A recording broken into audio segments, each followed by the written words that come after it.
Mesdames et messieurs, bienvenue dans la vidéo d'actualité de ce jour. Ce que vous allez découvrir va vous laisser bouche bée, alors restez attentifs et abonnez-vous pour ne rien rater. Un seul nom, une seule vision. Est-ce le signe d'un consensus total ou le résultat d'un match politique serré en coulisses? Que signifie cette candidature unique? Quelles sont les promesses derrière ce projet? Et quelles conséquences cela aura-t-il sur l'organisation de nos futures compétitions? Nous allons décrypter ensemble cette information capitale avec nos panélistes. Ne ratez rien de cette analyse explosive, car ce qui se passe à la FECAFOOT impacte directement chaque fan, chaque joueur et chaque Camerounais. Alors, si vous voulez comprendre tous les enjeux de ce moment historique, si vous voulez être les premiers informés et participer au débat, une seule chose à faire, restez branchés, mettez un pouce et surtout, abonnez-vous à notre chaîne et activez la cloche pour ne manquer aucune de nos prochaines révélations. Allons-y. L'élection de la FECAFOOT, des candidats ont été éliminés visiblement. On se retrouve avec M. Eto'o qui est le seul candidat. Je trouve ça malheureux, mais c'est comme ça. Quel est justement l'enjeu d'une élection où il n'y a qu'un seul candidat? Exactement. Mais bon, peut-être que cette question-là, je la poserai à cette voilà, c'est malheureux. Moi, je trouve que c'est malheureux parce que moi, je suis quelqu'un qui apprécie la compétition, qui apprécie la démocratie, et j'aurais espéré que... Parce que le message que ça dit, ça veut dire quoi?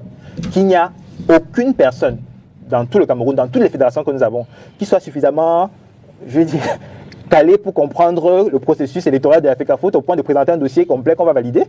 Non, monsieur Eto'o nous a un peu quand même dit des choses. Enfin, si c'est, je sais pas, c'est pas lui, c'est la commission qui s'est officiellement prononcée. Donc, cette commission-là, elle est en train de dire, voilà, bon, peut-être, mais c'est une commission qui s'est prononcée. Je sais pas comme s'il avait pas dit qu'il est quand même fait allégeance au président Paul Biya. Il y a eu études de dossiers.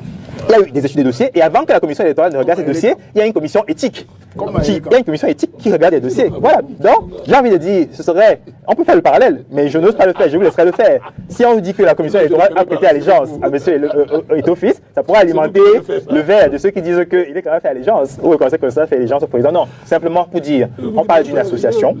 Une association, elle fonctionne avec ses statuts.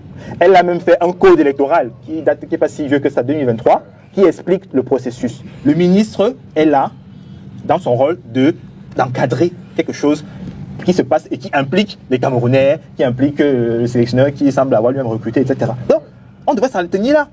Et s'il y a des recours à faire, s'il y a des personnes qui ne sont pas satisfaites avec la façon dont la FECAFOOT se déroule, ils ont des instances en interne déjà, des commissions de recours, et ils peuvent remonter. Je crois qu'on a un Camerounais qui est allé jusqu'à au tribunal, au TAS, quand il n'était pas content de la façon dont il a d'abord le comité olympique sur le plan national, voilà. Ensuite il y a le TAS et la FIFA au niveau mondial. Tout ce qui s'est fait à côté, d'ailleurs, vous voyez quand son courrier, le ministre ne dit pas qu'il l'interdit, il dit qu'il va saisir.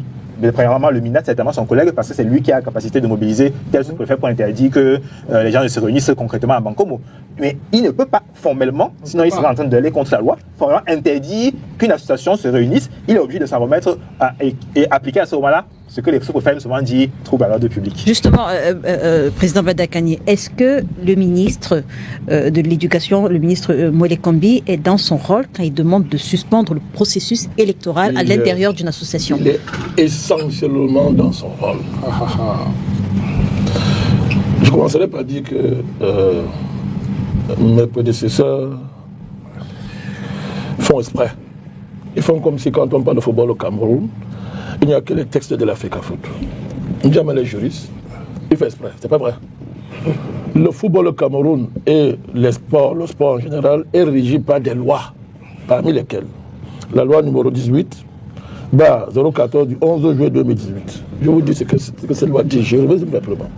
Cette loi définit le cadre général pour toutes les activités sportives, y compris le football, et stipule que les associations sportives, dont la FECAFOOT, doivent élaborer leur propre statut, M. Ngonga, et règlements, qui doivent être soumis au contrôle de conformité du ministre en charge du sport.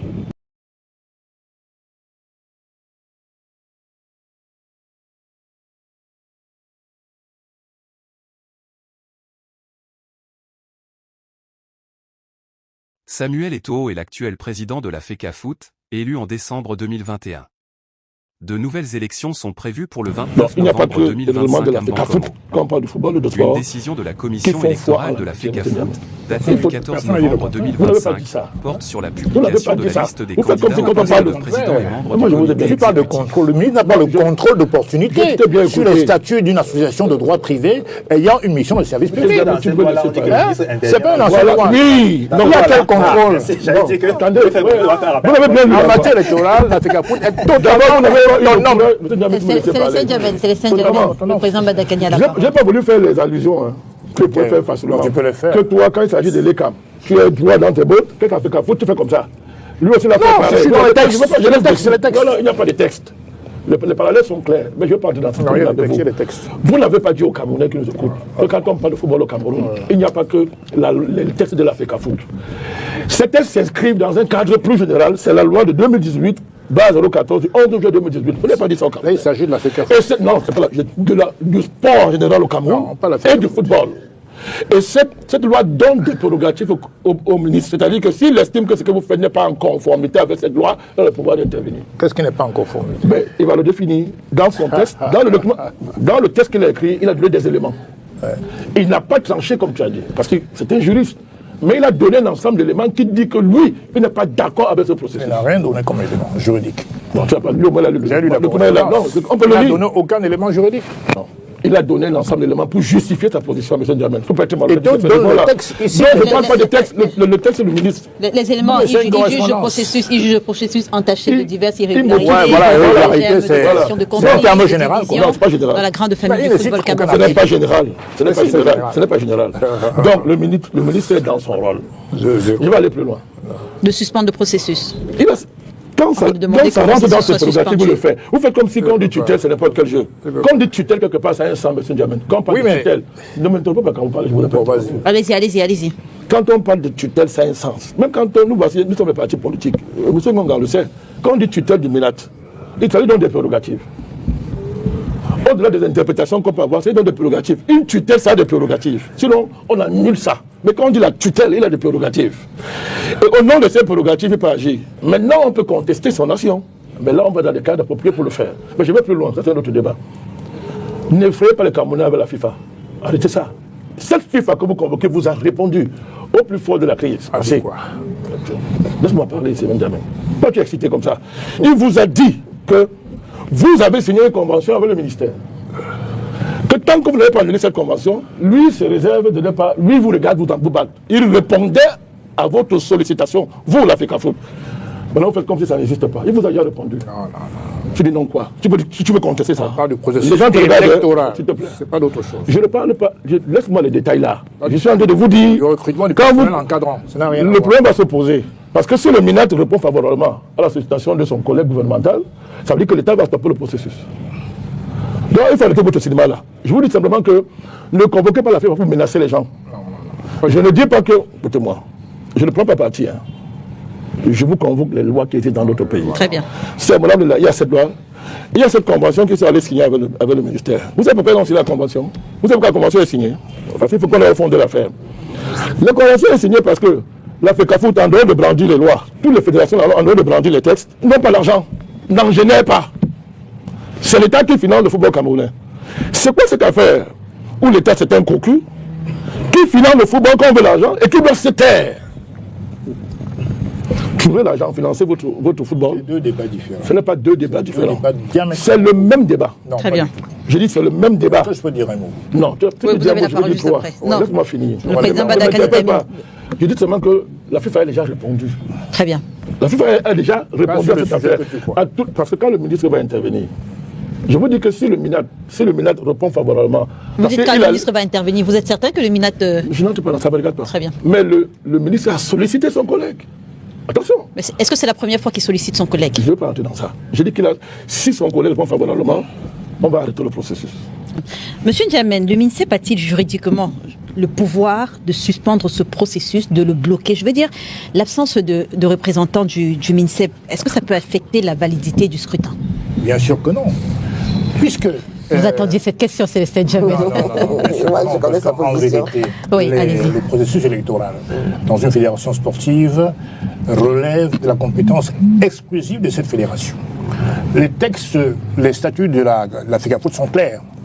Et même, je rappelle qu'en 2021, il y a eu une convention qui a été signée par la FECAFOOT, la CAF et la FIFA. Articles 14 et 19. C'est-à-dire que l'ingérence des autorités politiques ou administratives dans le processus électoral sont condamnées par la FIFA. On ne l'accepte pas. Et tout s'appuie uniquement sur les textes, ces conventions d'abord, ensuite sur les textes de la FECAFOOT. Est-ce qu'un ministre qui est peut-être la tutelle.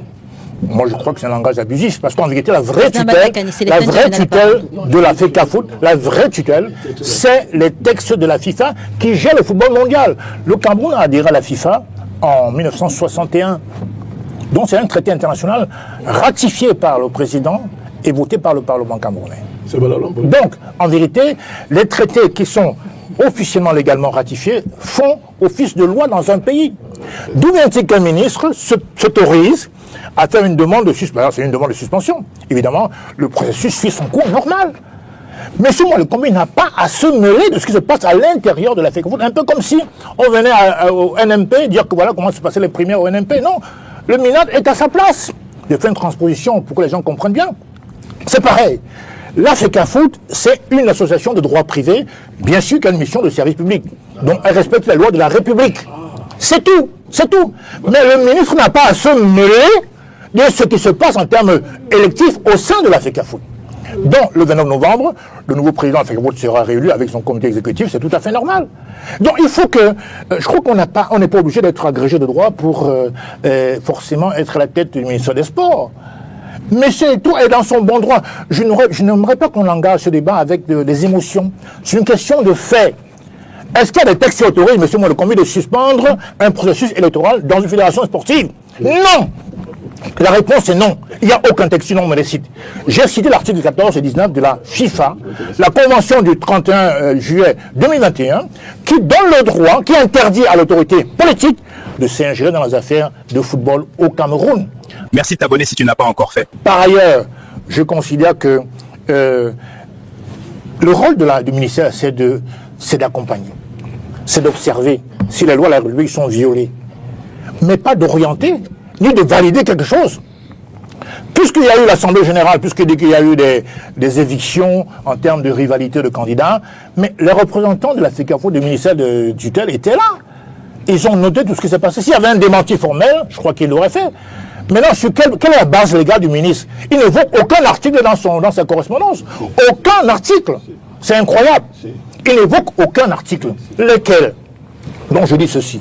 Le fait qu'il n'y ait pas de représentant, parce que c'est la demande de M. Mwele-Kombi, du ministère de tutelle pendant l'Assemblée générale, n'empêche pas le processus de continuer de manière tout à fait légale. Très bien. Donc, en vérité, ce qui se passe, c'est quoi? C'est qu'on cherche tout le temps de marcher sur les textes.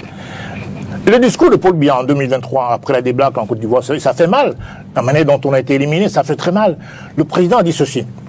L'État a mis des fonds pour la gestion, pour la CAN 2023 en Côte d'Ivoire. Donc, l'humiliation était telle que ça a choqué le président lui-même. Donc, il a interpellé le ministre de tutelle de s'allier en quelque sorte à la FECAFOOT pour qu'il voit les solutions idoines pour pouvoir sortir du marasme. Comme ça que il n'a pas dit à Mwele-Kombi d'aller violer les textes de la FECAFOOT. Non, les textes n'ont pas été abrogés. Les statuts sont là et les conventions de la FIFA persistent, perdurent. Donc, de quel droit le ministre se mêle à vouloir absolument suspendre le processus? Je précise quand même que cette chef de l'État a été interprétée différemment. De manière malencontreuse, je le regrette. Je veux dire, c'était pas le but du président. D'accord. Non, le président a demandé de dialoguer avec la FECAFOOT parce que l'État a mis de l'argent, c'est normal.